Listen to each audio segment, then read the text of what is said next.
People think they know Freddie Mercury, the voice, the stage, the legend. But there are things he never said, things only I saw.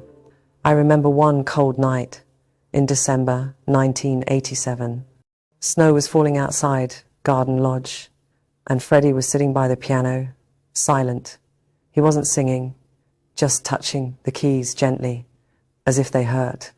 Then he turned to me and said, "Promise me, Mary, if one day the world finds out, don't let them pity me. Let them remember the music, not the illness."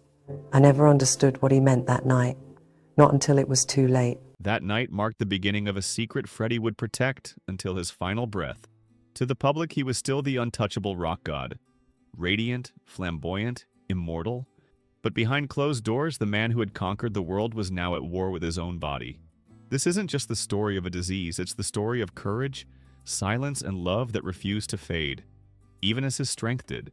Because what Freddie Mercury hid wasn't weakness. It was dignity. December 1987. Freddie Mercury had just returned from a short holiday in Switzerland. To everyone around him, he seemed fine.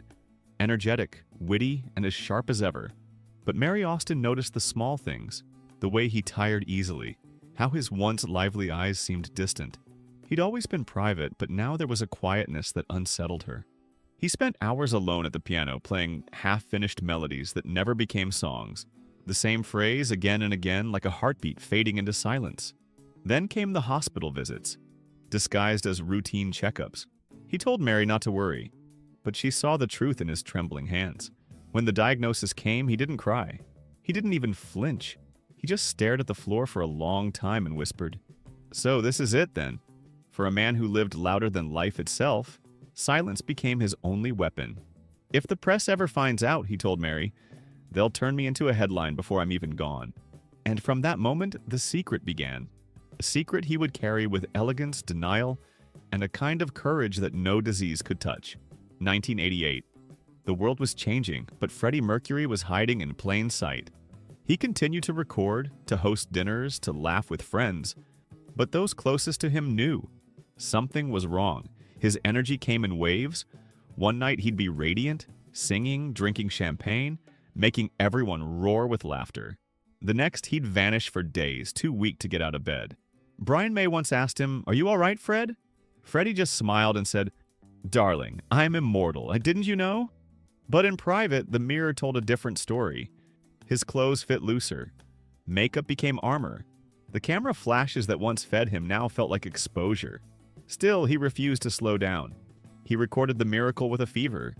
He hid bruises under velvet sleeves, and to every journalist who dared to ask personal questions, he gave the same sly grin.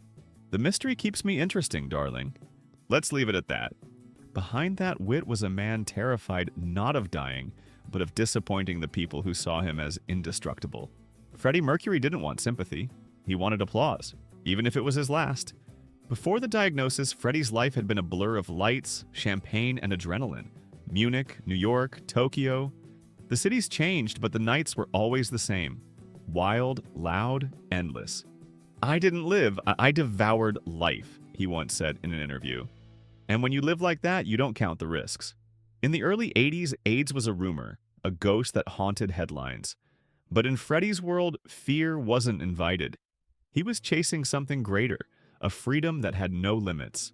Then 1987 arrived, and the freedom stopped. The doctors confirmed what he already suspected. For the first time, Freddie Mercury, the man who could silence stadiums, couldn't silence fate. That night, he didn't call anyone. He didn't cry. He simply walked to his piano and began to play Who Wants to Live Forever. The irony wasn't lost on him. And yet in that moment, he found peace. Because even if his life was ending, the music would never die. Mary Austin had seen Freddie at his loudest, brightest, and wildest. But 1988 brought a different kind of Freddie. Softer, quieter, fragile but unbroken. He trusted very few people. Mary, Jim Hutton, Peter Freestone, and his cats.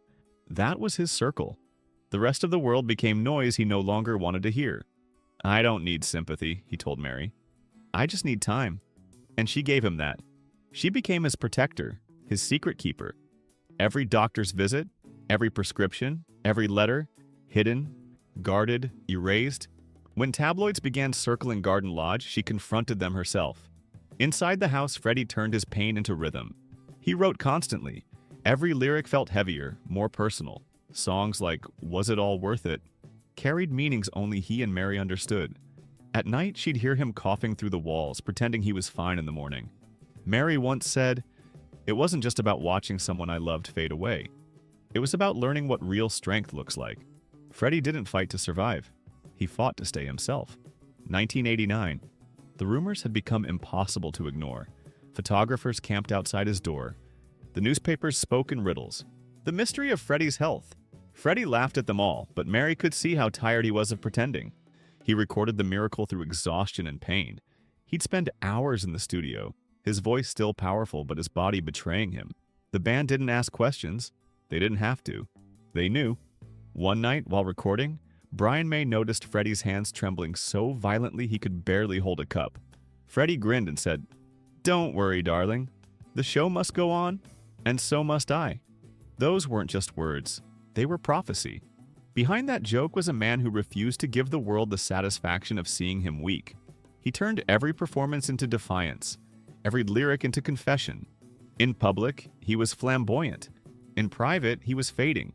But in both, he was still Freddie Mercury, loud, proud, and unforgettable. By 1990, the disease was advancing fast. Freddie could barely walk some days, but he refused to let Queen stop.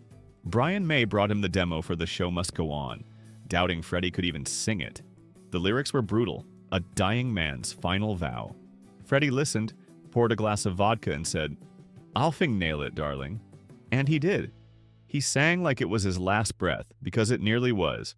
When the recording ended, everyone in the studio was silent. Brian later said it was the bravest thing he'd ever seen. That song became Freddie's declaration to the world. Not a goodbye, but a promise. He would go out on his own terms.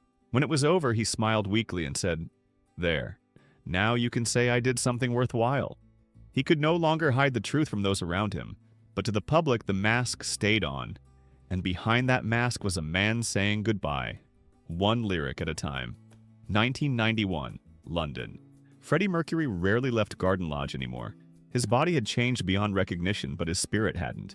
He painted, wrote letters, and cared for his cats. Jim Hutton, his partner, was his shadow. Tender, patient, unwavering. Mary visited almost daily. She'd bring flowers and sit by the piano, even when he no longer played. He told her once, "When I'm gone, don't make a shrine of me. I want laughter in this house, not tears."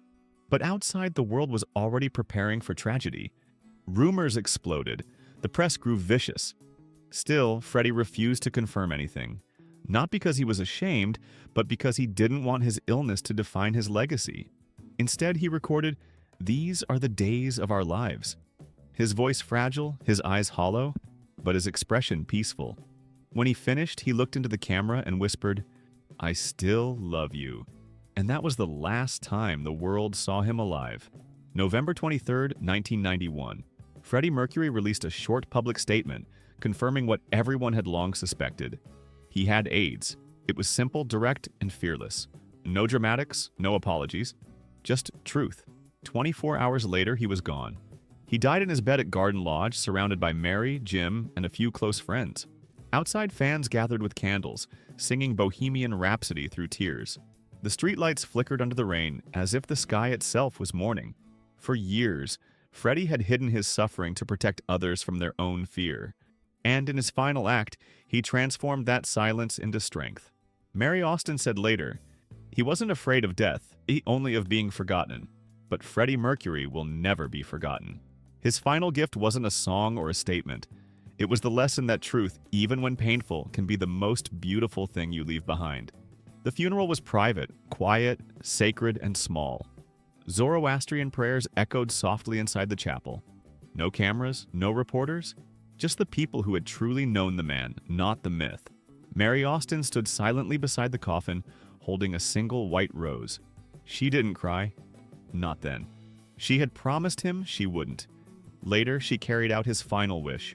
Freddie had asked her to bury his ashes in a secret place, known only to her. She never revealed it. Not to friends, not even to family. "He wanted peace," she once said, "and I gave it to him." The rest of the world mourned publicly. Vigils, tributes, millions of letters from fans around the globe.